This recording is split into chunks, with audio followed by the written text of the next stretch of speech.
வாழ்க வையகம், வாழ்க வையகம், வாழ்க வளமுடன். குரு வாழ்க, குருவே துணை.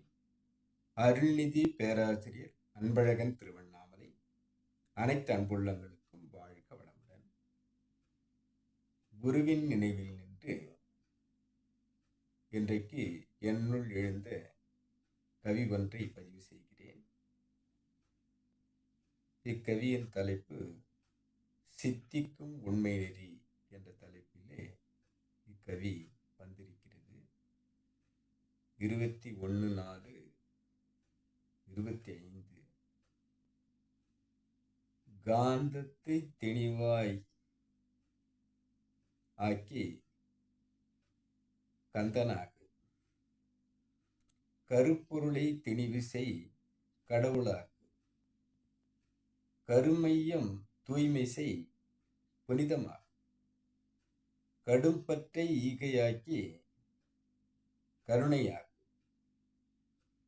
சித்தர்களை நினைத்து நீ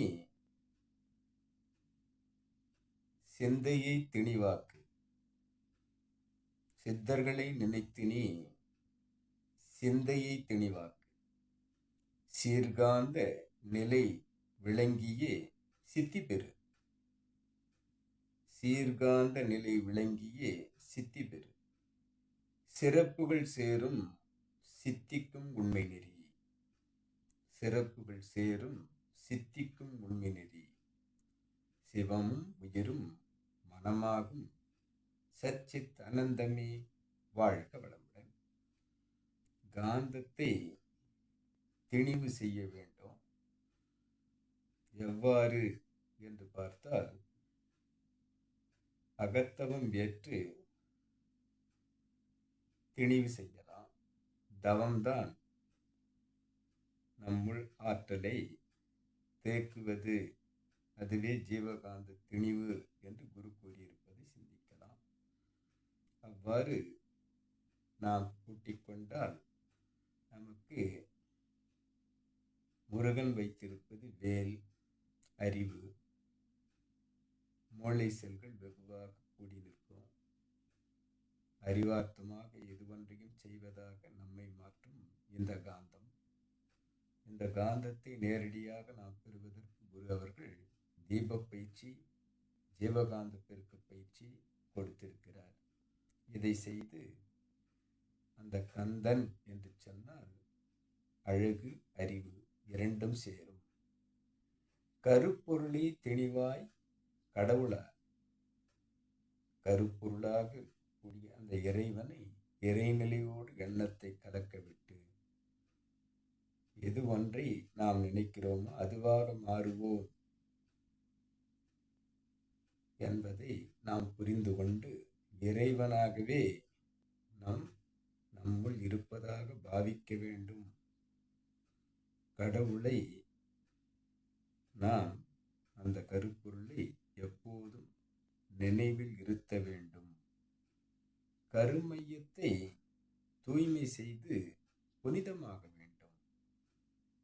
கடும்பற்றை ஈகையாக்கி கருணை எப்போதும் நம்முள் இருப்பதாக, அந்த கருணை இருந்தால் ஈவு, இரக்கம், தயை, தாட்சண்யம், அனைவரையும் அரவணைத்து செல்லும் பண்பு அத்தனையும் நமக்கு சித்தியாகும். சித்தர்களை நினைந்து நீ சிந்தை திணிவாக்கு.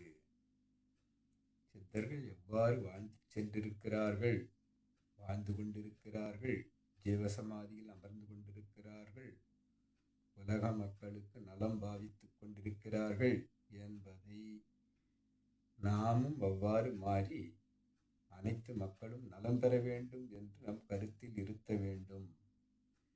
சீர்காந்த நிலை விளங்கியே சித்தி பெறு.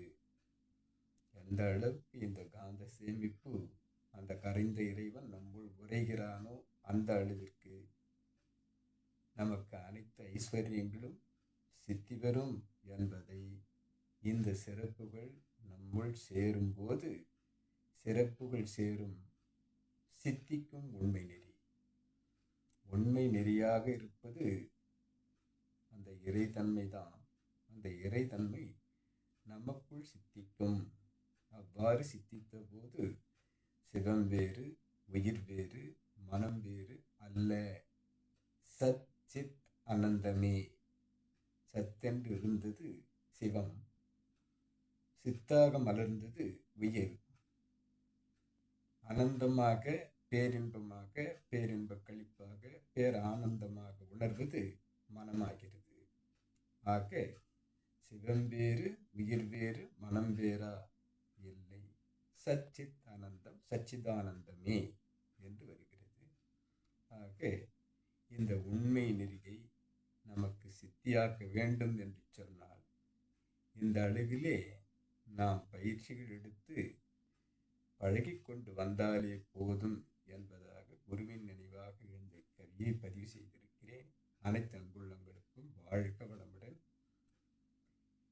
கவி தந்த இறைநிலைக்கும் வழி சொன்ன குருவுக்கும் நன்றி நன்றி. இதுகாரும் செவிமடுத்த அனைத்து அன்புள்ளங்களுக்கும் நன்றி பாராட்டி நிறைவு செய்கிறேன். வாழ்க.